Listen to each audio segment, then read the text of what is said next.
Formerly known as Yuanshazhou, Gulangyu Island got its current name in the Ming Dynasty. Gulang means drum waves, so called because of the sound generated by the ocean waves hitting the reefs.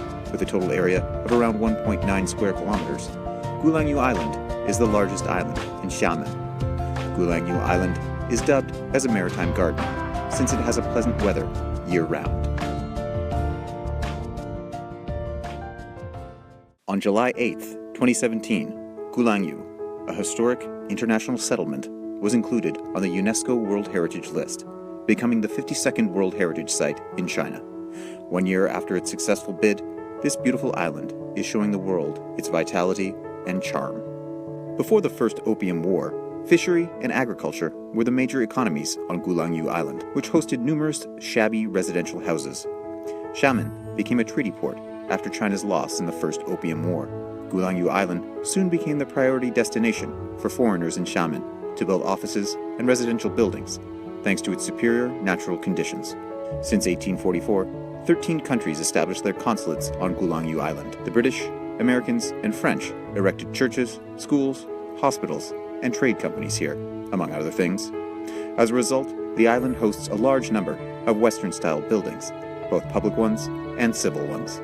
In the first half of the 20th century, many overseas Chinese built factories and houses on Gulangyu Island.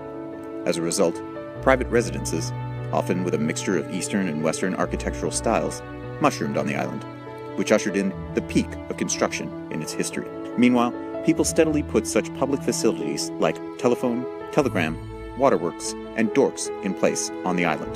Gulangyu Island witnessed the birth of China's first kindergarten and China's first football field. Such development transformed Gulangyu Island from a South Fujian cultural community in southeast China into China's first modern international settlement. The South Fujian culture is open and inclusive by nature. In 1913, the Westerners brought the first piano on the island.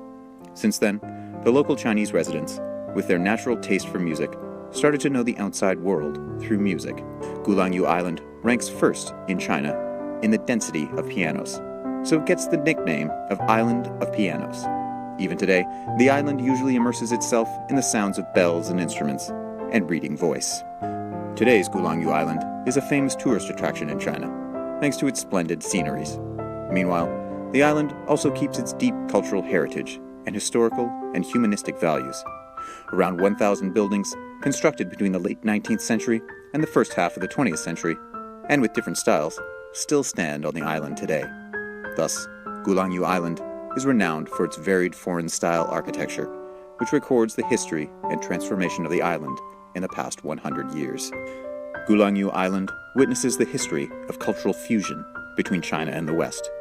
It is a testament to the fact that encounters between the indigenous culture and foreign cultures at a rapid-changing historical juncture will not necessarily lead to subjugation and extinction. As it turns out, Gulangyu Island became the convergence of different cultures, which integrated with each other under a friendly circumstance. Gulangyu, a historic international settlement, is a shared legacy for the humankind, and it attests to the openness, indigenousness, and inclusiveness of the South Fujian immigration culture.